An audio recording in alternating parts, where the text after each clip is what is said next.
Ladies and gentlemen, this is the Above the Bar podcast, a show about a middle-aged father, current events, and how these things affect my everyday life.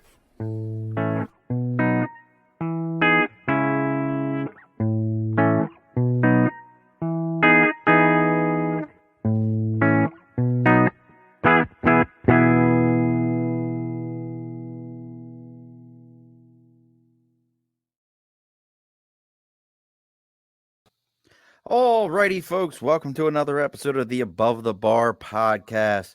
We are here today, very special Wednesday. A lot of things happen. We got a lot of stuff to talk about today, and we brought the right person. So if you're gonna announce things, you're gonna talk about things, you're gonna prep the crowd. An important thing at all times is to have a good MC. And you don't want somebody like me whose only MC would probably be, this would be my best one, would be like, ladies and gentlemen, get your money together because coming to the stage, here it is, it's Diamond. Like, that's about as best I'm going to get you. But we brought Scott Edwards. I like the R.Scott Edwards. I like that even better. Mr. R.Scott Edwards of Scott Comedy Stuff. He's got his MC website. He's got a little bit of everything. Scott, welcome to the Above the Bar podcast. Wow, this is so exciting. I'm in a bar. I've got my cocktail. We've got Sean in the room. It looks like you're in the basement, but hey, everybody.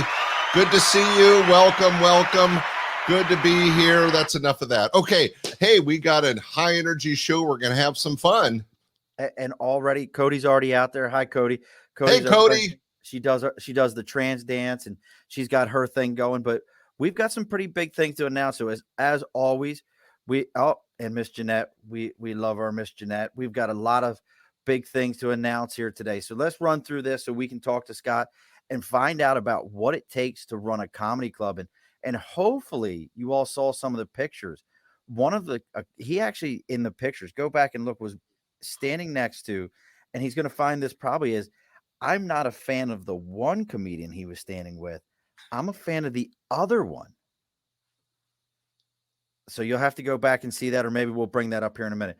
So first thing we always need to do, folks, as always with any of our shows, let's take a moment, go online here and make sure you share this to every single website you can think of, all the sites that are out there. Make sure that you kicked off of all your yard sale sites, because that's all that really matters, because we all know that you want to buy somebody's used whatever, all their old Tupperware. So as I'm doing this, the other thing we've got is, as always, folks, over my shoulder, we've got the big silver board, sticker and a cause. If you've got a thing, you got something you care about, whether it's a local charitable organization, you have a club that you belong to, maybe you're supporting your comedy club or your comedy career, like we have our Tim Miller stickers here. You've got something going on, whatever it happens to be, make sure you take a moment, hit me up on Instagram. That's the Above the Bar podcast, or Twitter at Above the Bar 4. As always, make sure you're hitting that like, share, subscribe, 5 stars, doing all those things, because that's the only way anybody finds out about this thing. But let me know, hey, Murph, hey, Sean, I've got this thing. You send me a sticker and we'll read about that thing here live on the air, so everyone can know about it, everyone can find out about it and know what's happening. Now, the other thing with all this said, we have our first official sponsor. If you looked this week and you saw all the cool stuff with Scott's face, all the different things we were putting up, and none of them had drawings on Scott's face, because I didn't do it. It would have been bad if I'd have done it. But all of you that know Andrew Dibble came on, talked to us about doing Twitter, or not Twitter, but Twitch, and becoming big with Twitch. Well, he's got Media by Dibs, your connection for all things media, from logos to marketing campaigns to flyers and more, making your ideas a reality. Mention the phrase belly up to the bar. I think if you say it in any way, shape, or form, if you're like, I want to belly up to the bar, I need you to record it also as you say belly up to the bar, because I just want to hear other adults say it besides me. But Andrew is going to give you 10% off your first order and a free consultation on what it takes to get your stuff done. So go look at our new media. Andrew's going to be taking over a lot of the media each week, helping put our stuff together. But he is our first official sponsor. So at this point, everybody should have shared away to all your yard sale sites, making everyone go, why on God's green earth do I have this? This is crazy. You'll like this. Now, do you do anything like that, Scott, on your shows? Because you've got your podcast is what? Is what?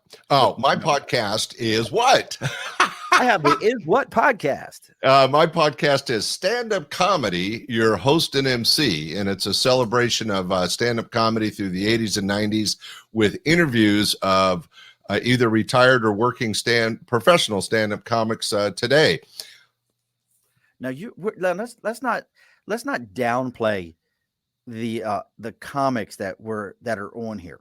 Like, give us an example of like names that are coming on here, or because you ran a comedy club for how many years? So I started my club in 1980. Yes, I'm that old. And when I opened, it was the 12th full-time comedy club in the entire United States. It was before the rock and roll wave of stand-up comedy. To give you an idea, the very first opening act on my stage, making $100 for a week of work, it was his first out-of-town gig out of Phoenix, Arizona, was Gary Shandling.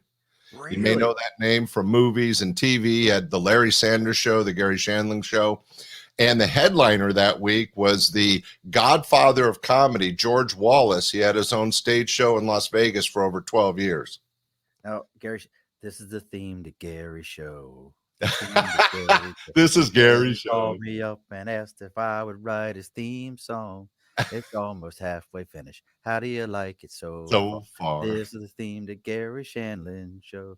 You think I watched it a little bit? Yeah, maybe. I really lucked out. I connected with Bob Saget and Dave Coulier early on, and not only were they like mentors to me and good friends. Dave Coulier was at my bachelor party. Bob Saget and I acted and directed in some early TV commercials together.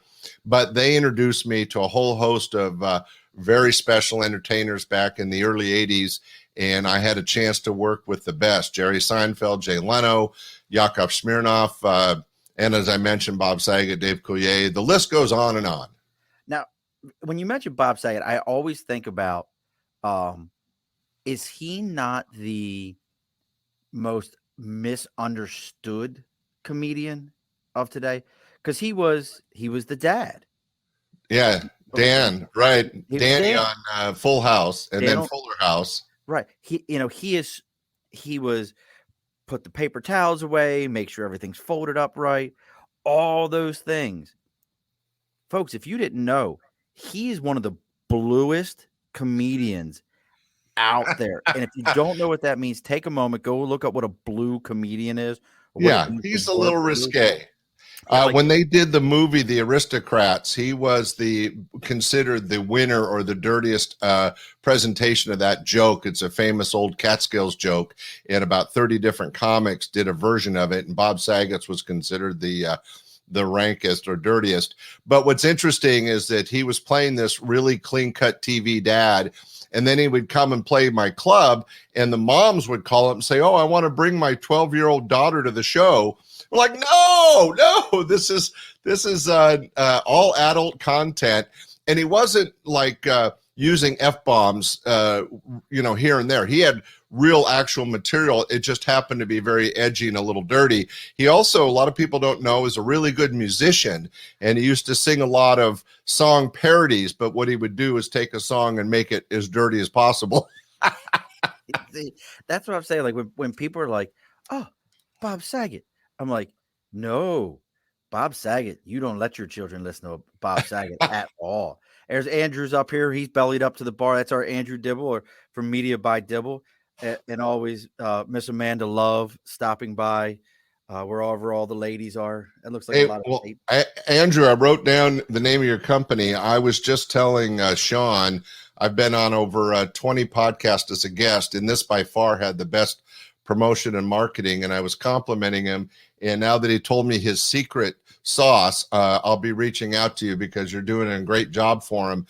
And I'm going to just take a second because I know it's part of your backstory, but you didn't mention it in the beginning, and I think it's something to celebrate. Ladies and gentlemen, Sean is a U.S. Marine, and I just think we got to say thank you for your service and the fact that you put all this together into a podcast and are out there reaching out, not only as a dad and as obviously a guy that likes bars, but also as a retired Marine.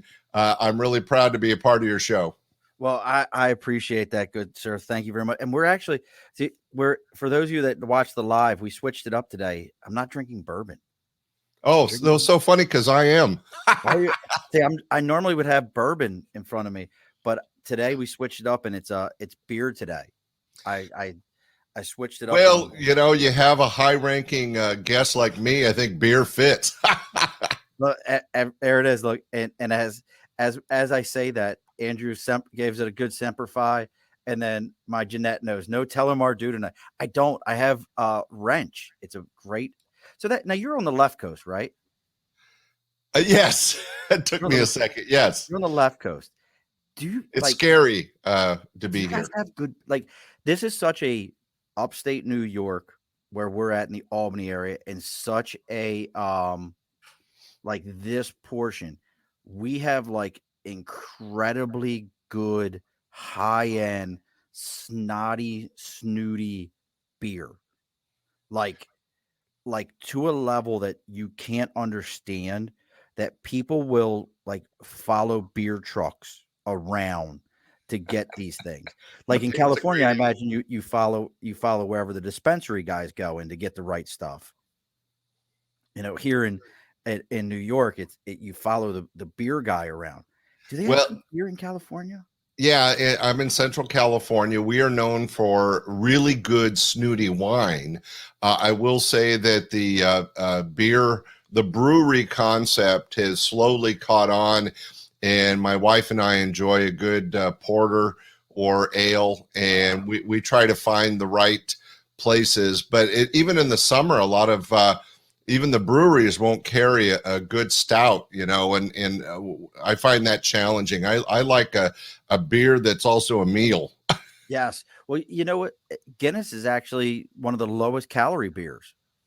Oh, really? It's for as dark and as heavy as Guinness seems, it's actually a low calorie beer. But I'm actually a fan of. Have you ever had Murphy's Irish Stout? No, I have not, but I'm putting it on my list. That's it. That's another good one. Well, it helps that I grew up. My parents owned a liquor store and a bar as I grew up. No, really? No, seriously. And Maryland's Maryland's one of those states where we don't have ABC stores. I don't know if you know what that is. That's big. We don't have ABC stores. You have bars, and you can have a liquor store, and a liquor store sells beer, but they're not open on Sundays. And I don't know if it is this way or not, but you couldn't buy anything on Sunday, so you had to stack on Saturday if you were gonna drink on Sunday, unless you went to a bar, and then you could buy. We don't have things like that. I was born and raised in Northern California, and there's plenty of liquor stores and bars, so I'm not aware of that kind of regimentation to sales. When I decided to open a bar, I did open my first bar as a beer wine, and then we converted to full liquor. And then when I ended up with a chain of clubs, I had 3 of them. They were all full bar, full restaurant, full food service.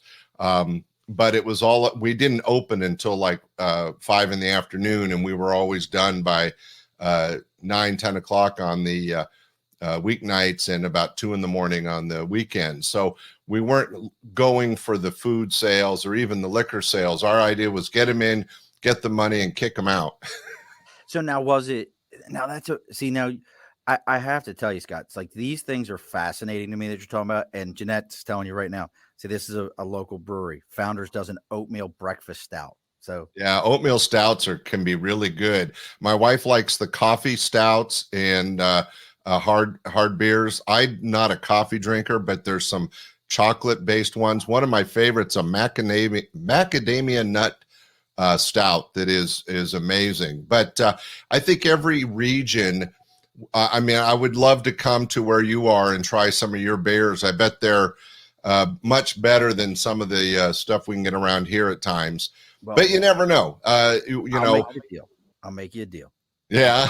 If you find your way to the right coast and you get out here, especially around this area, I promise you, we will find somewhere We will sit down and have we'll try many a different adult beverage. Maybe Sounds we'll get the good. guys from New Scotland Distillery to bring some of their whiskey or Oh, pick six love a vodka good to come scotch. over. Like, this is just a unique area for that.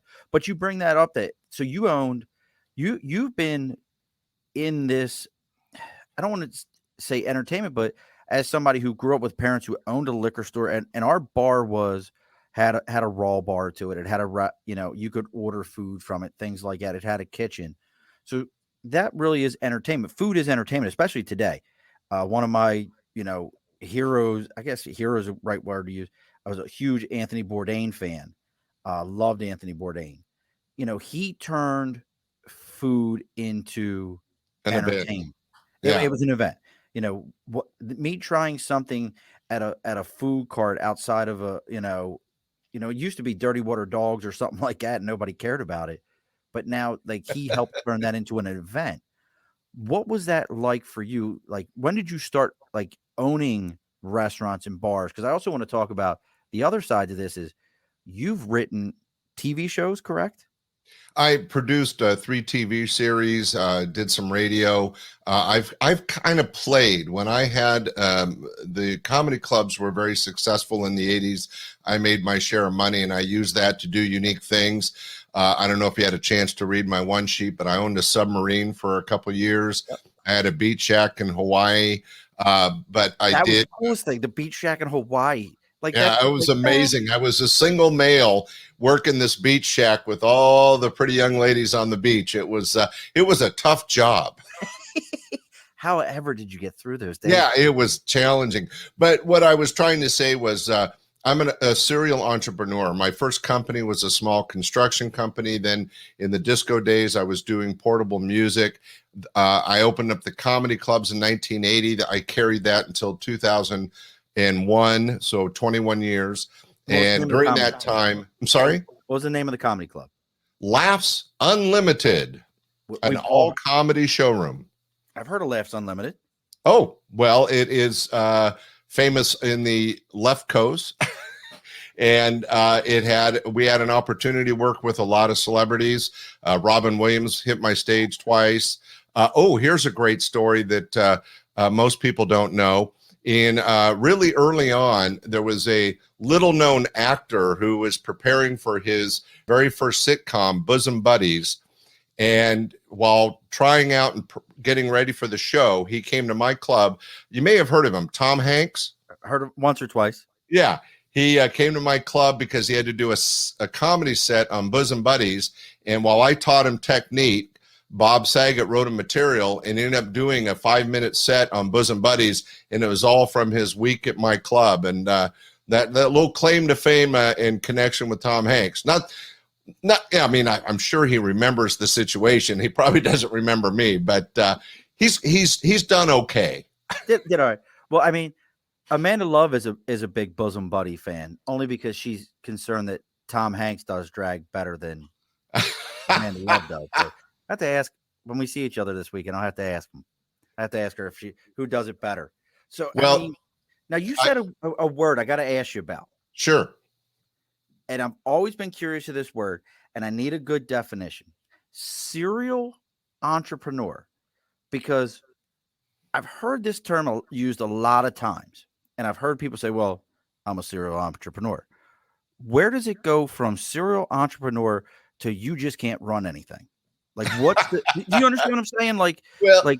What differentiates? Yeah, that's a great question, Sean. What differentiates people like me, the A-type personality that likes, gets almost as much enjoyment opening a business as running a business and selling them. I open them and sell them.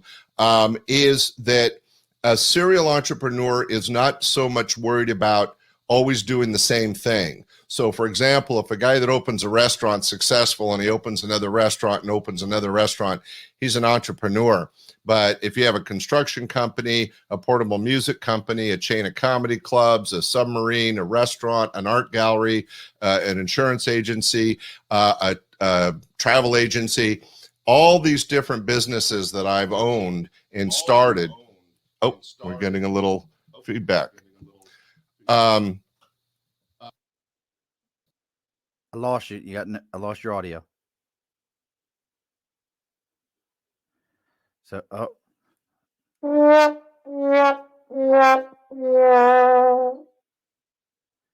uh, we still got no. We've lost Scott. Your mic is muted. Let me see if I can unmute you. You're muted. Unmute. Cannot unmute your guest mic. The guest isn't connected. It says your mic isn't connected. So at least your headphones are connected and you can hear me. This is how this works, folks. This is how they get you to buy their tapes and everything is they tell you, oh, you're back. Yeah, I had to do something. I'm sorry, Sean. Everybody be patient. This is live. This is what live's all about. Thanks for putting in the trombone. That was perfect. So I was saying something I'm sure excruciating important, but it really is all about my theory was doing stuff that I had fun. I wanted to have fun with life. I just find, and that's one of those things, I hear that term all the time. Especially you do podcasts, you see like these different websites that are out there. Oh, you can, this guest wants to come on, that one wants to come on. They're a serial entrepreneur. And you're like, I was always like, what are you doing that you're closing a business and opening it? But isn't that really the goal? I guess that's my idea of always what I've thought about being a business owner. I would love to open something, get it running, have it making money, and sell it off to somebody else so I can go do something else. Because I don't want to, because when it starts to suck, I don't want to be there. Well, not so much suck, but after you've done it for a while, you've done it for a while, right? I mean, Laughs Unlimited, my comedy club, is still operating today. I sold it in 2001. It's had 2 owners since I sold it. And I'm very proud that it just passed a 40-year mark. It's one of the oldest clubs in the country. So not only one of the first, but still one of the oldest. But I had been there. I'd done that. The audiences were changing, so I moved on. My wife would tell you that I'm a little crazy, but I get bored with something and I'm ready to do the next thing. So, I'll run a business for 5 or 10 years and then, okay, what's next? And so like right now, I'm doing podcasting. I have my website, scottscomedystuff.com, where there's an online comedy course. There's a membership site where you can watch videos of Bob Saget and Dana Carvey on stage. I'm always looking for that next adventure. Kind of like you are doing now, Sean, to be honest. So this is something for me. I've always been told I talk too much. So I figure why not find a place where I can do it and talk to people? And then I was also told I'm only good in small doses. So I figured most people like me for this amount of time. And then after it's over with, they can say great things about me because they haven't dealt with me much more beyond that. So I think it's perfect. Yeah, well, you do have to have the gift of gab. One of the things that anybody that worked for me would tell you is that in the early days, I was just like any other struggling comic looking to find my voice on stage.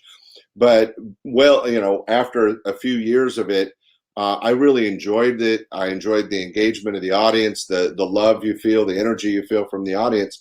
And by the 90s, I was no longer booking opening acts because I was doing 15 minutes up front. Oh, wow. So I would just have a featured act and a headliner because I was doing the warm-up. Now, not everybody enjoyed that as much, but I did. Jeanette's and this is why Jeanette is my co-host without being my co-host. This is why I love her. I don't have to think of important things. Jeanette wants to know, did you work with just American comedians or did you work with international? We know Yakov Smirnoff, who, if you don't know who Yakov was, he wrote an amazing book back in the 80s, how to something in America with 20 rubles or something like that. It was something along those lines. He was regularly on Night Court with Jim J, not Jim J Bullock. God, what was his name? Harry Anderson. Thank you. Was regularly on Night Court and just, he was a regular guy. You saw him on comedy stuff. He was always hitting the big scenes. Yakov Smirnoff was amazing. Yeah, Ronald Reagan named him America's treasure, which was really special because he was literally a Russian immigrant. In fact, I was one of the first clubs he worked. When he came over, he was an opening act at my club, still learning English when he came to work for me. And we just interviewed him. It's in my podcast list. Check it out. Great stories. But to answer Jeanette's question, Kelly Monteith, who had his own show in England for over 10 years, was a regular at my club. We had, you're going to love this, Sean, because you're the right age. Were you ever a fan of Monty Python? Absolutely. Yeah, I mean, you had to be, right? Yeah. So I was a huge Monty Python fan. I actually had a chance to book Graham Chapman, one of the original Monty Python troupe, and he came to my club twice and spoke on his stories of, hanging out with the Beatles and the Stones and what it was like making In Search of the Holy Grail and stuff like that. It was, I was meeting my hero. But he was from England. Kelly Monteith was from England. Yakov from Russia. But overall, they were American-based comics. Quite a few came out of Canada, but I don't know if I could, name any off the top of my head. Well, I may have to kick you off here in a minute, Scott, because if with Jeanette saying, "Oh my gosh, I love Kelly Monteith," I can't have you stealing my number one fan. Jeanette, he was a great guy, and I interviewed him, and it came out in the late fall. Look in December or January of this last year, and find his interview. I think you'll really enjoy it. Sadly, Kelly had a stroke a few months back. Is not doing too well. We sent some money to help support him. But if you get a chance, check out the podcast interview on Stand-Up Comedy, host and MC. If you're a fan of Kelly Monteith, you'll love his interview. And the book, Amanda Love went and looked the book up for us. It's America on 6 rubles a day. I knew it was something along those lines. So now you brought up Monty Python. We have to do this real quick because I love movies. And I think I've seen every Monty Python movie. If there's one I haven't seen, I don't know what it is. Favorite Monty Python movie? Well, it's still the Holy Grail, but only because I could probably do it word for word. I've seen it so many times, but they had some amazing movies. But even I'm such a fan. I was really enjoyed Fawlty Towers, their British TV show where they really learned their trade. Did you ever watch an original Fawlty Towers show? I don't think I ever have. I was a Life with Brian guy. Oh, okay. Life with Brian. There's nothing better than the Life with Brian. Oh yeah, no, that's great. There's some really good. If you go to the Google or YouTube and look up Fawlty Towers, they had little half-hour shows in England that were just so out there. The BBC wasn't sure what to do with them, but they turned themselves into stars, much like Kelly Monteith. So I really find the comedy club thing just so fascinating to me. Just the entire concept that, like you said, there was only 11. You were number 12. You were the 12th apostle of comedy club. You never thought of it that way. You were the 12th apostle of comedy clubs. There was nobody, and that was nationally. We're not, and obviously they were probably, New York, LA, and then maybe a spattering somewhere else. Yeah, and when I opened, there was a couple in New York, a couple in LA, a couple in San Francisco, one in Boston, but I was the 12th. Now, keep in mind, stand-up comedy before 1980, like in the 60s and 70s, was really just an entertainment break for jazz clubs and strip clubs. So a lot of the early Catskills type comics were either working those kind of resorts, or they were the break in between jazz clubs or strip clubs, in between strippers. It was not considered a really valid art form. And then in the late 70s, it just started clicking. And when I opened, for example, I said I was the 12th club in 1980. By 1986, it was like Starbucks, and there was a club on every corner. Like every disco became a comedy club. Now you and I'll have to go find me some Fawlty Towers, because Andrew said his wife Cheryl loves Fawlty Towers, and he spelled it correctly, FWLTY. And then Jeanette says they called it Farty Towels when we used to call it.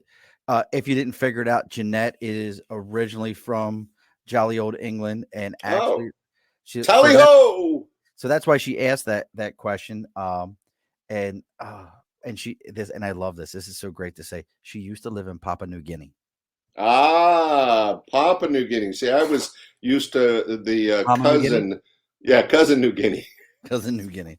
But you know, and obviously not looking for you to, and you said it yourself, the rock star comedians of today, as you were watching the club change over 20 years.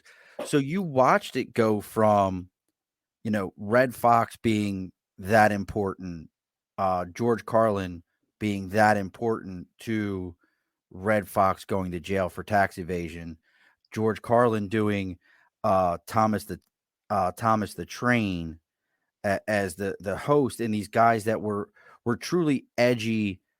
I think they would be edgy today, personally. I mean, you still watch people Well, drop Carlin videos. What do you think about them compared to today's comedian that's trying to just sound? I feel like today's comedians, a lot of them want to sound edgy.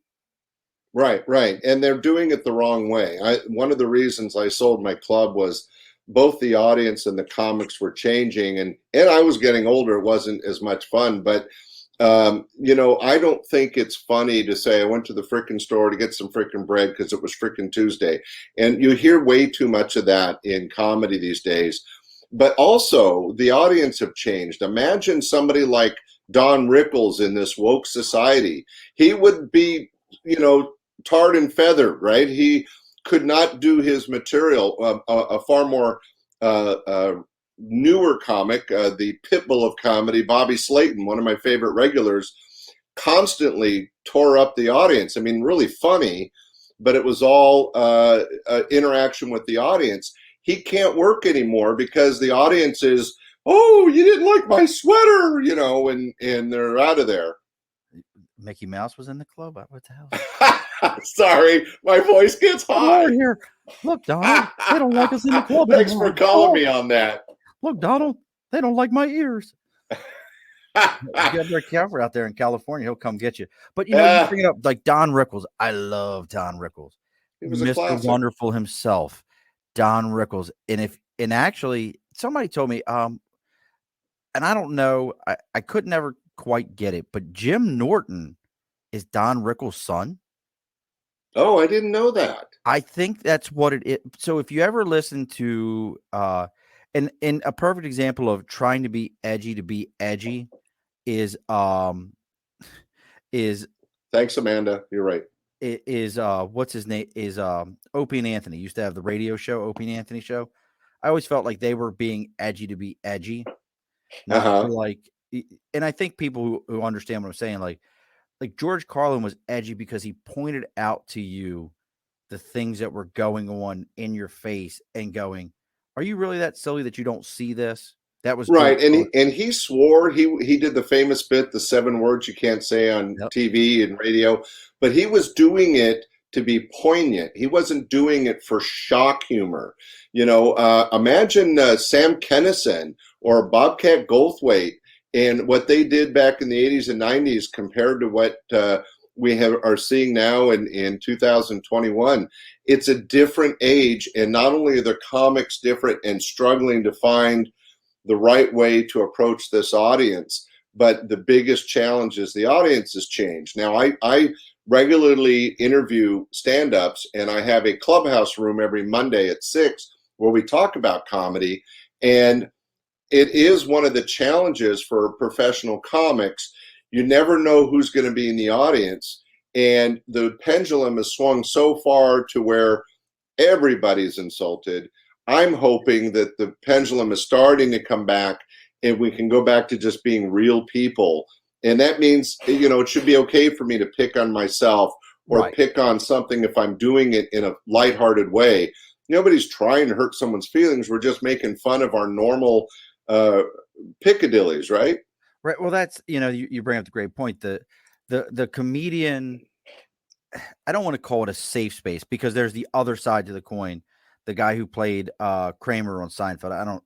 I know who they are. I'm horrible with names with most things.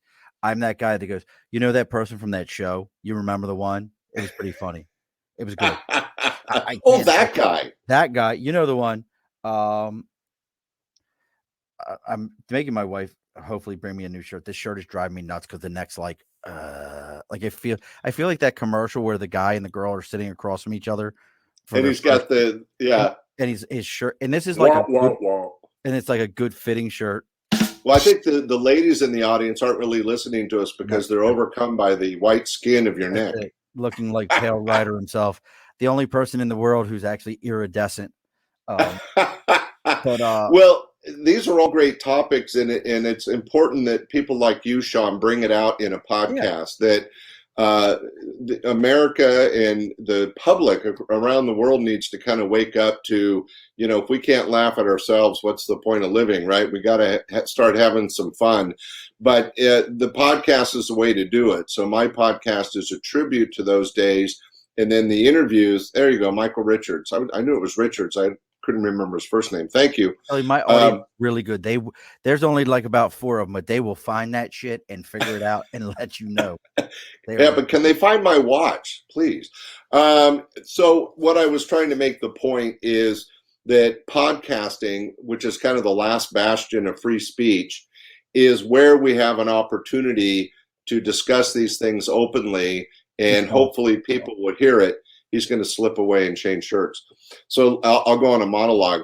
And everybody in the audience, and however you happen to listen to this or share this, be sure to talk about this and get it out there. And let's try to get all of us back to some normalcy.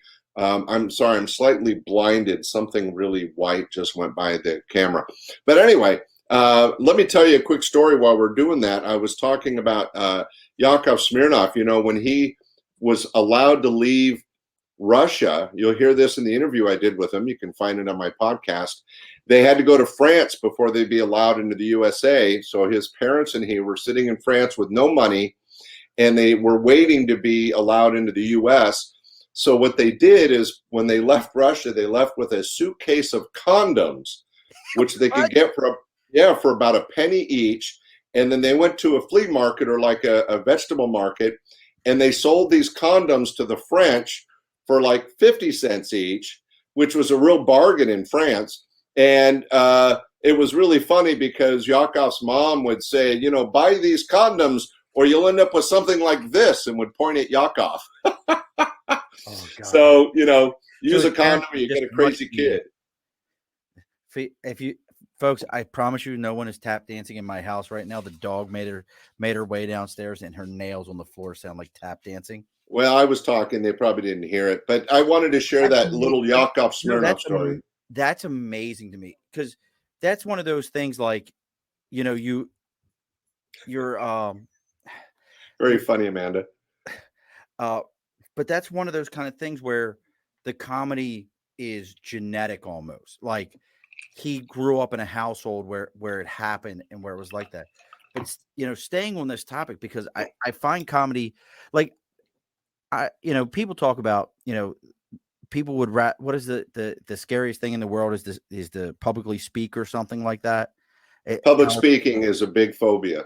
Right. So I think about comedians and how many people think, well, I can go up there and tell jokes. Let me tell you something.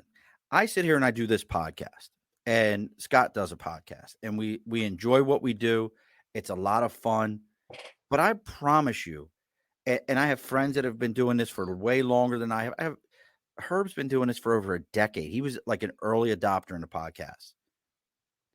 When I look on my screen and I don't see a number of somebody who's watching me, you won't hear it in my voice, but in my head, I'm sitting here going, I need to share this. I need to find people. I got to get someone. It's an addiction. You did 15 minutes. When you finally got your 15 minutes, and you weren't going on the road, Scott, you weren't making that. No, I'm not a comic. But when you got your 15 minutes that made sense, that you could get a couple good chuckles, giggles, and guffaws out of, you could make that happen. What was that? And I mean this, what was that drug like? Well, a lot of comics, and I would tell you that it's addicting. It's an adrenaline rush when you're on stage and you're connecting with an audience, and everything you say they react to, and they're engaged. There's nothing like it. Now, here's what's also true, though, Sean, is that everybody, me and Jay Leno and Dana Carvey, have all experienced bombing. So there's also times that you go up, and no matter how funny what you say is thrown out there, the audience doesn't accept it or go along with it. So it's the yin and yang of show business. One of the, as an analogy of difference, singers are really lucky because since birth we're trained that when a person ends singing a song, even if they suck, we all applaud. Oh, well, you got through the song. We're so happy for you. Right. Yeah. Thank you. In comedy, that doesn't happen. If you're not connecting with the audience and you're not funny, they let you know. And there could actually be, hey, I'm out of here, and you hear crickets, right? I don't have the crickets noise, so I have to play that one for you. Now, Amanda's got a great question here, and so 20 years open. Obviously, what was it? Tuesday, Thursday night open mic, whatever it was for you. Have you ever seen someone, maybe they came in now, and let me roll this back and get my thoughts together here, because did you do the TV movie thing where you brought somebody in and you had them stand on stage, do their act, and then you made a determination whether they could come on? Did you do that? We did an open mic every week. We had a comedy competition for years. I've dealt with seasoned professionals and really like once in a lifetime amateurs. And that can sometimes be painful because I have an empathy for anybody that goes on stage that has the guts to go on stage. And then when they bomb or they just can't do it, I have an empathy for them because I know they really wanted to succeed and they couldn't. But yes, to Amanda's question, stage fright is a real thing. And you'd be surprised how many professional comics and even actors have some level of stage fright, but what makes them a professional is that they fight through that and they perform anyway. And one of the reasons they're able to, and here's a little secret, you have to have confidence in yourself and your material. So if I have stage fright, but I know that I've been on stage 10 times and this 5-minute set worked, even though I have stage fright, I'm going to get myself up there and do those 5 minutes because I know they worked before. So there's a lot of confidence building and material building in stand-up comedy. Now, and if this is one of those questions where you have to go, I cannot answer, or you can kind of skirt around the answer. Did you ever have someone that came to the club that, and I know there's somebody, I know the one for me that I think about, anyone that come to the club and go, everybody was like, this is the thing. Like, they're the one, everybody loves this person. And you were like, I don't get it. Like Dane Cook. I never got Dane Cook. That's me. I'm not a Dane Cook guy. I tried to understand it and everybody was like, oh, his comedy's amazing. Yeah, comedy is one of those things that everybody has a different opinion on, and that's because it's all about connecting to the audience or the person. But I'll give you an example. You ever heard of political satirist Bill Maher? Absolutely, yeah. Yeah, famous guy, still out there doing his stuff. He's one of only 2 acts in the history of 21-year history that I fired midweek and sent home.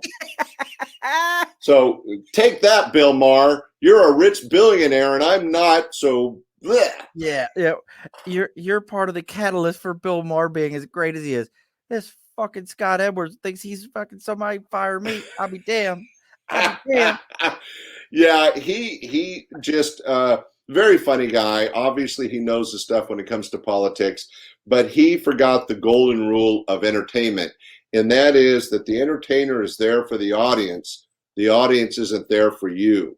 So the problem, the reason I fired him is that he was on stage doing his political stuff, throwing out names of politicians in DC and talking about really current events, and the audience just wanted to laugh, and they weren't really getting his stuff, and so he just wasn't doing well. And instead of fighting through it or adjusting to the audience, which is what a pro does, He stopped mid-show and said, you're all just stupid here, and I'm out of here. And he walked off stage. Wow. And I go, whoa, they paid to be entertained. You're getting paid to entertain them. You can't just say, hey, you're stupid and walk off. Get your ass out of here. And I fired him. So now what do you do? And Nate, you're absolutely right. I get stage fright before every show because I'm trying to figure out, is this going to be, I can tell you right now for me, and Scott's phenomenal. I wish all my guests were like Scott, and we're not trying to, top each other off today. I can tell you right now, I can't tell you my guests I've had that never share a single thing that I tag them in, never acknowledge a single thing I tag them in, never, when I tell them, hey, look, I need you to be there 10 minutes prior to the show going on, please be there so we can check audio, so I can do stuff with you. And it's like, as the show opener's playing, I watch it pop up on my screen. Bloop. Well, you said the show was at 8. Yes, I also told you to come on at 7:50. Yeah. But in a scenario like that, well, that's the difference between pro and amateur.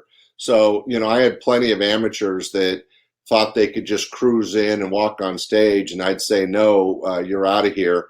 Or no, you're going to have to wait now because somebody that was doing the job correctly, they may not be as funny as you, but they respected the stage. They're going to get your stage time, and you're going to have to wait until the end. There was also a lot of prima donnas, acts that, were already on TV and had an attitude, and they wanted to be treated a certain way. And I'm a really down to earth guy, and I would just, nothing phases me. So I they'd want to be treated like a star, and I'm paying you. You work for me. It's so funny because Jay Leno is a terrific guy, terrific comic. He makes probably $50,000 a show. He's one of the world's best entertainers, and I'm so proud I got a chance to work with him a number of times, including some large sold out concerts. But and he's filthy rich and successful. But at the time, he worked for me. Right. And he's one of those rare. And he respected that, by the way. Now, when I definitely want folks to know that when, depending upon what age you are, Jay Leno, even when he was on the Tonight Show, was still doing stand-up, would still show up at clubs. Oh, he still is, yeah. Would still run material on the stage. He has an addiction to it. But now when you say that Jay Leno worked for you and respected it, in that environment, so I know I have a good buddy of mine, Keith. He's not able to listen tonight. But I know a few guys that this is what the business they want to get into. They want to be stand-up comedians. I want to sit behind this mic and have this conversation. I give nothing but respect to somebody who can walk up on that stage and do that. And I've done plenty of stage related things, most of them with a chicka chicka bow bow related to it of some sort. But what do you say to somebody who, like there's rules. Everything has rules. There's unwritten rules that you have to learn. But until you're into that world, you don't know those rules. Are there any cardinal rules or cardinal sins like that you don't know? Like Amanda Love does drag shows. We love Amanda Love and the drag queens. And they had to teach me what those shows were about, what were the etiquette. I do Comic-Cons all the time. There's etiquette. Bring your water, bring your deodorant, brush your teeth. These seem like silly things, but guess what, folks? People don't do those things. What is the etiquette for a new stand-up comedian? Right.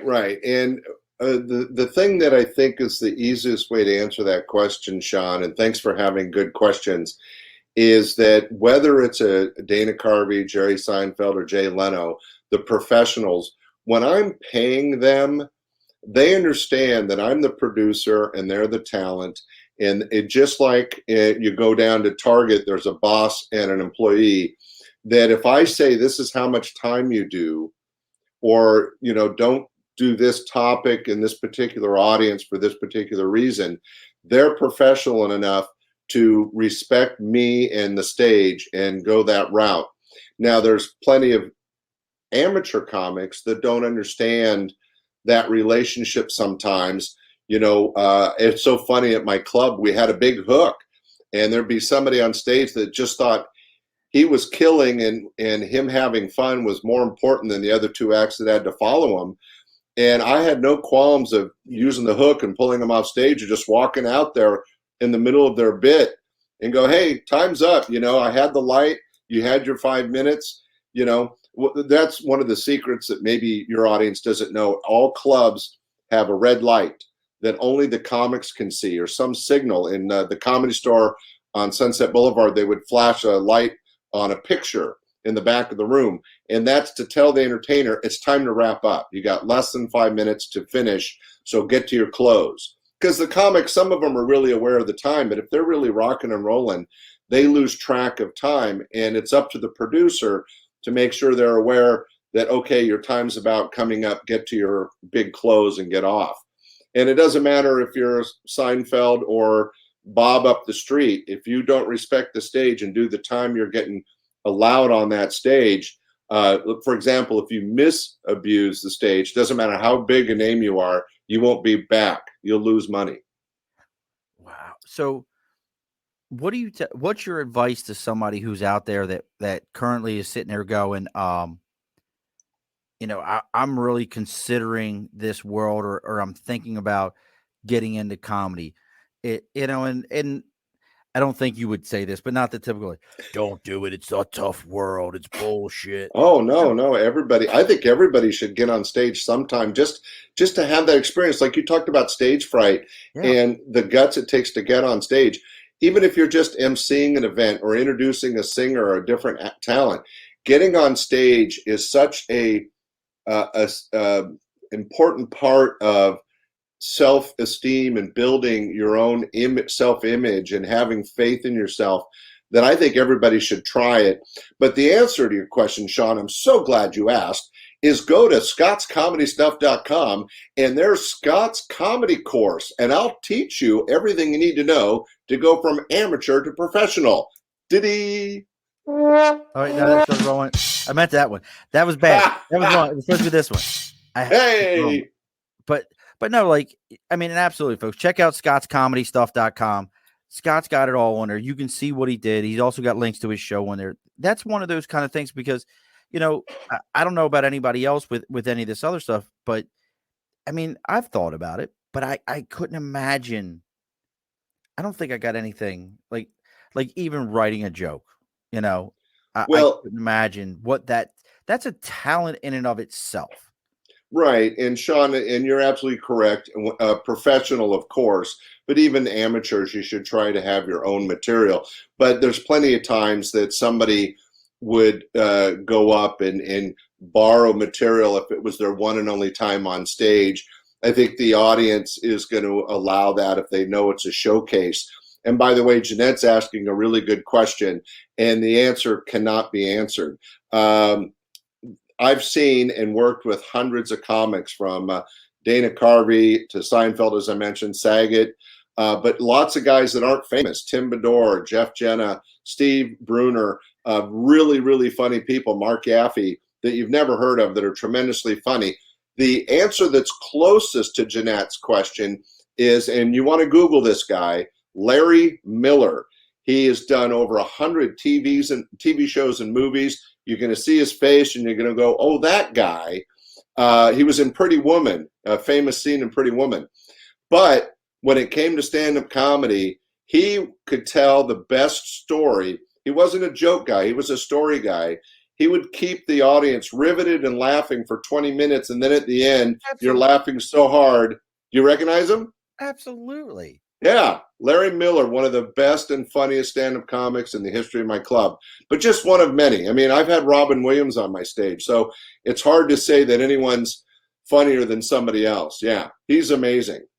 But Dana Carvey, impressions, music, comedy, a really good friend of mine, really funny, Dave Coulier.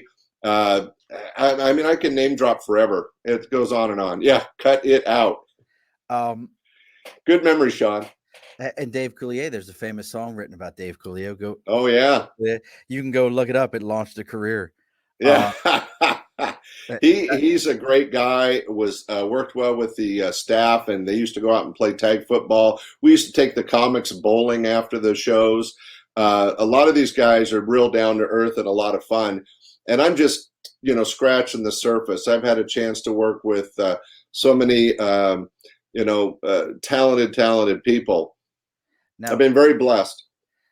I want to keep going on with everyone's question. Yeah, Nate, the hurricane didn't do nothing up here in Albany. That one that was supposed to get here did nothing. But Nate wants to know, have you ever worked? And I saw this guy live, and I thought he did a great show, and he filled the Times Union Center. Jeff Dunham. You ever work with Jeff Dunham? No, he actually got his start a little bit towards the mid to late 90s, and I didn't work with him. Dave Strassman and Willie Tyler and Lester, Jay Johnson were the famous ventriloquist I worked with. Jay Johnson was on the TV show Soap with his buddy Bob and the Willie Tyler and Lester. Soap. Yeah. So amazing. Yeah, Harry Anderson and Jay Johnson were buddies, and they would come and play my club together all the time. And he's a tremendous ventriloquist. Willie Tyler and Lester, who got a start in Detroit, used to travel with the Supremes and other famous Detroit Motown acts. He was an original Motown act. Dave Strassman, he was amazing ventriloquist. He was one of the first guys to have an animatronic dummy. So he'd do his whole show like a normal ventriloquist, and then he and the dummy, and I can't remember his name, would get in a fight, which they always did, and he would leave the dummy sitting on the stool, and he would leave, and there would be this great 2-minute pause, and then the dummy would turn his head and look around and go, "Is that asshole gone? And let's talk about him." It always scared the audience because right. The movie with the doll had been out. Poltergeist or Chucky or Chucky. It was Chucky, where a doll all of a sudden comes to life. So Chucky had been out and was kind of famous, and then you have this guy with an animatronic ventriloquial figure, and it was always through the audience. It was amazing. So Dave Strassman is somebody keep an eye out for. He's still out performing. But Tom McTeague, another terrific guy that was on the TV show Baywatch, very funny comic.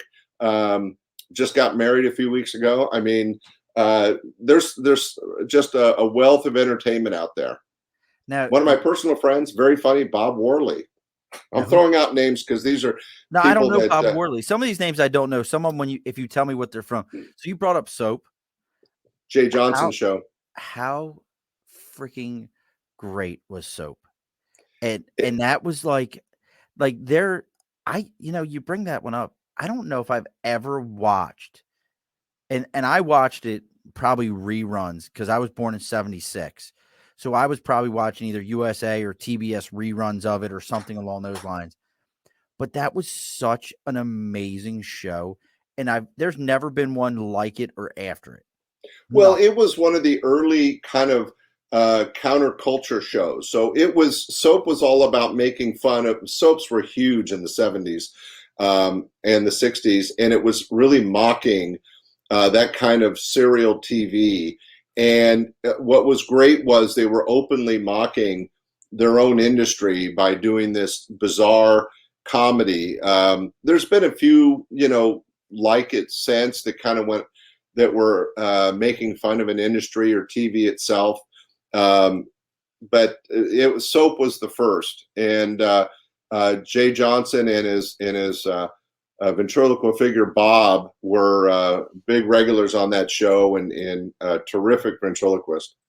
Now you said 3 TV series that you produced. I did a 1 hour special for Fox, and then I did a series, a 12 show series for ABC, and a 16 show series for NBC. But it was all regional.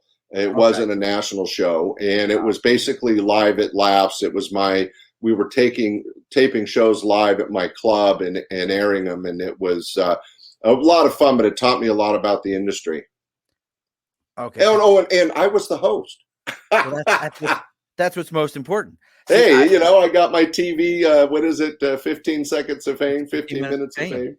And now, I asked that because you kind of brought this up to my mind, and we just hit the hour mark. So you got to let me know, Scott. I can just talk. I have that horrible disease of I can just. Well, we talk. don't want Jeanette and Amanda and everybody to fall asleep. Well, they won't. They'll stick it out. But what I was thinking about is TV. Do we have? We don't have. I don't think we have good sitcoms anymore. Like you brought up Fuller House. Fuller House was a good rebirth of a sitcom. But I was thinking about this. Soap was great. Benson was great. Sanford and Son was great. Oh, All in the Family. All in the Family. There's that genre. And then you move it forward when you used to have TGI Fridays, when you used to like you wouldn't go out until after the Friday shows were over or the Thursday shows Right. were Nobody's over. got that hold. TV doesn't have the hold it used to because everybody's watching their little phone screen. But I would say The Big Bang Theory, which, by the way, another comic is Wow, a look at producer that. of that. You said that, and look at that. Ah, As soon as you said it, Nate answered you. yeah, Big Bang Theory, I think, is the most recent, really successful story where people got into the characters. It was really well written and funny year after year. And the producer on that used to be a stand-up comic. His name's Mark Sandrowski. Look for his name when you watch the show. But he used to be a stand-up comic. And I think Big Bang Theory is, this generation's the Seinfeld show, right? I mean, Seinfeld was a very popular show. The Tim Allen show was huge. I mean, there's been some sporadically, but I would say you're correct that the 70s really broke the ground on a lot of important sitcoms. And 80s. Do you know how many episodes of Seinfeld I've watched? No. Was that your middle finger? It could be. I've watched one. I watched the very final episode. Oh, that was their worst. Only because everybody's like, this is going to be so historic. It's, simulcast, live. I thought that was their worst of the whole series, but that's my 2 cents. People that were really into Seinfeld thought it was okay.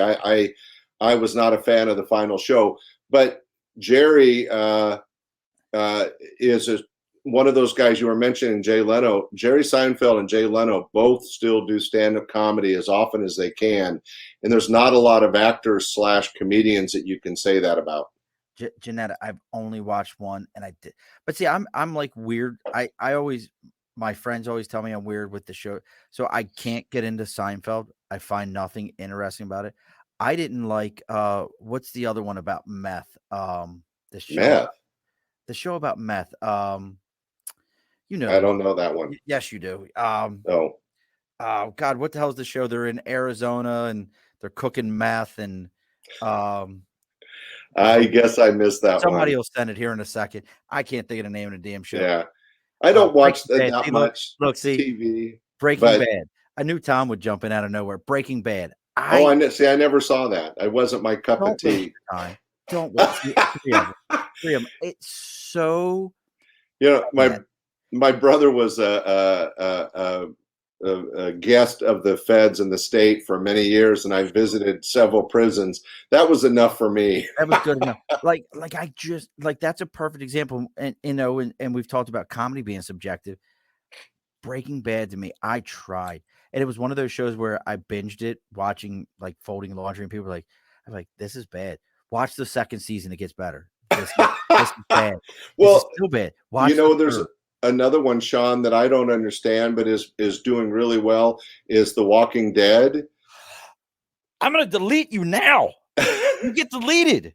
I've never seen a single one, but I'm not into that kind of everybody's got a different Piccadilly, and that's not one of mine. I don't get into that stuff. But why don't we bring this back down, Sean, to get ready. A controlled podcast conversation. Give me your best question. My best, I think I gave you all my best questions. I think we've done this, but you know what? I guess got a this story. Would probably be the one. So, serial entrepreneur. You've owned clubs. You've done TV series. You've produced things. You've got this. You've had the Tiki Hut in Hawaii, the Submarine. You've had all these different plethora of things that you've done, Scott. Um, what's the one, if today somebody said, "Hey, you've got to go back and do blank, and this is it," what's the one that you say, "Okay, I'm going to go do this"?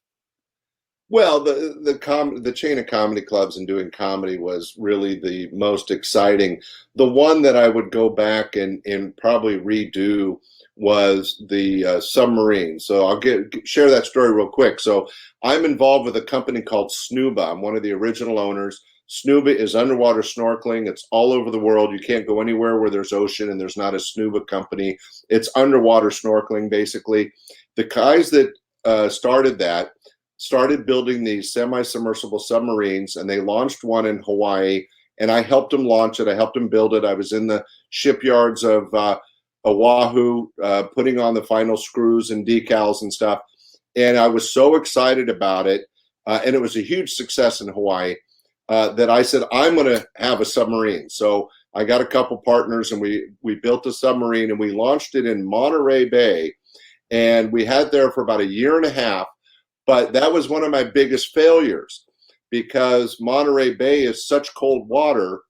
There was algae bloom all the time. And so we had to pay a diver to be cleaning the windows all the time so the guests could see the otters and the sea lions and the kelp forest. So that failed. We ended up selling the submarine to the Wrigley Gum family, and it still operates in Catalina Island. But that was something that was really weird. I probably didn't need to spend the money. I did it because I just thought it would be fun, and I lost my ass.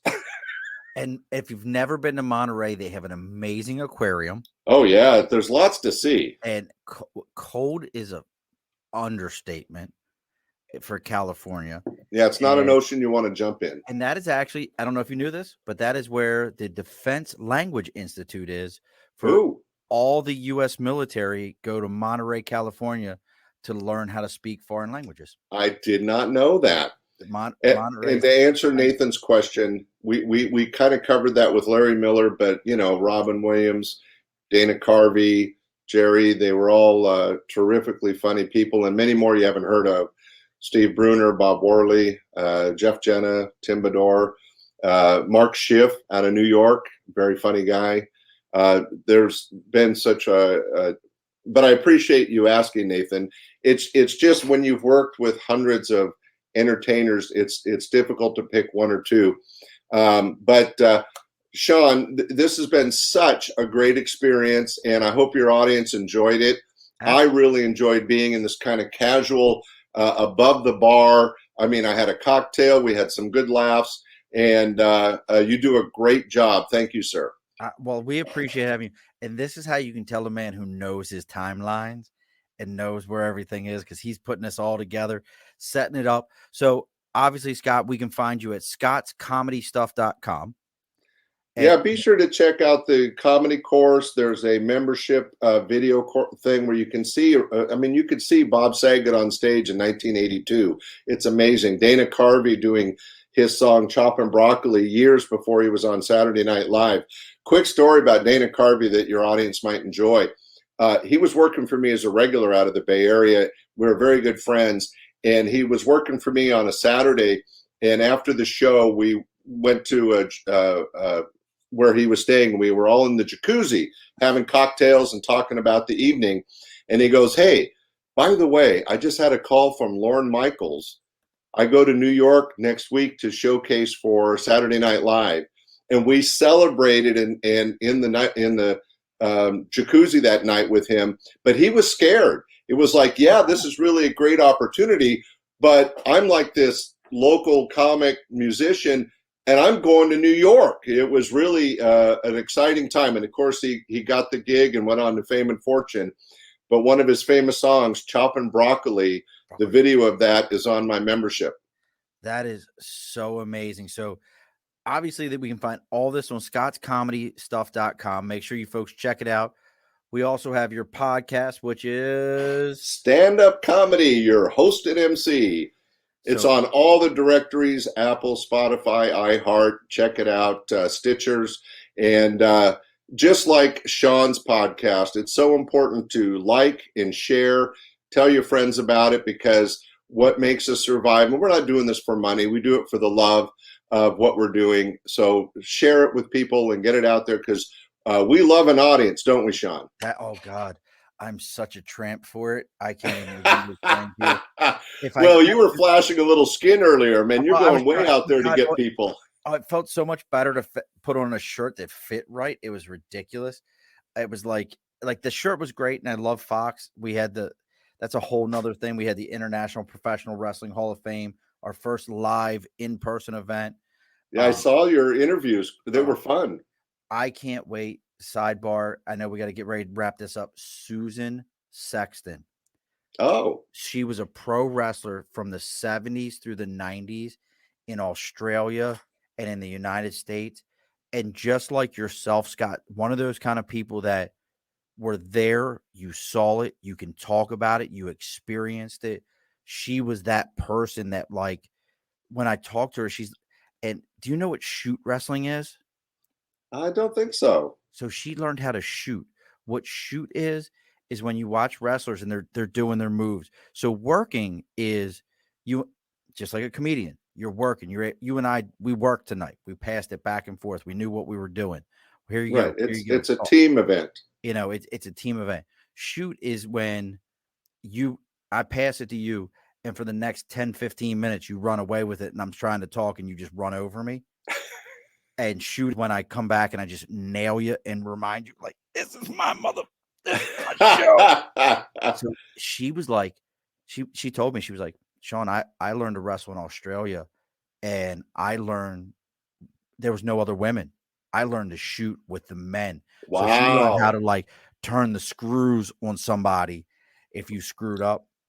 Amazing woman, amazing conversation. Well, I'll be looking for that interview. It sounds like a blast. So much fun. I got to get her back. And she lives here in Albany. That was the crazy. Oh, wow. She's here in Albany with me. So anything coming up, anything other than, obviously we have Clubhouse. Well, Clubhouse, you don't have to be invited to anymore, right? No, you just go into Clubhouse, 6 o'clock Pacific Standard Time, 9 o'clock your time, and look for the room. Is called Laughs, Adding Humor to Podcast. But it's me, 2 professional comics, a professional comedy writer, and a professional speaker. And what we do is we offer advice and discussion about comedy and podcasting. It's a club pod room. So if you get a chance, check it out. Come join us some Monday. Sean, you'd be a great addition. You'll have to send me a message, because I am this is the only thing that I know is happening once a week. This is it. Past here. And well, thanks for having me. My wife will tell you, like, I shut down all family events. They're like, oh, we got, it's Wednesday. It's almost 8 o'clock. I don't want nothing to do with you people. We're done. So yeah, my wife knows that she's abandoned every Monday at 6. See? So she appreciates. Maybe we should share phone numbers between the two of them. They can talk. They can call and complain about us. Hey, Sean, great show, great audience. Absolutely. I love that your watchers and listeners participate. I don't have that on my podcast. In fact, I'm about to produce my 100th show, and I'm trying to get my listeners to contact me so I can interview them for that 100th show. So hopefully I can get the kind of reaction you're getting, because it makes it a lot more fun. Sorry? You're not getting my Jeanette. I don't want to steal your crowd. All right. But it's been great being here, and you got good people. Go subscribe. Any other places we can find you before we shut this down?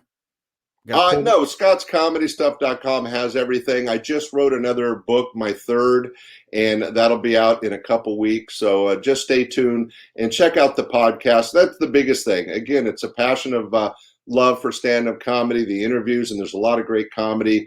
I hope you do, and share it with family and friends, just like Sean's podcast. We're all in this together, right, sir? At 100%. One last thing, Scott, do not log off after I play this. You get the last word. Oh, ladies and gentlemen, be sure to stay a listener and member of Above the Bar, Sean's very special podcast. Tell your friends, connect them, and let's build this audience. It's been a great pleasure being on the show. Thank you, Sean. All righty, folks, be sure to push your stool in. This has been an Earplug Podcast presentation. found on earplugpodcast.com, iTunes, SoundCloud, and wherever your favorite podcasts are found.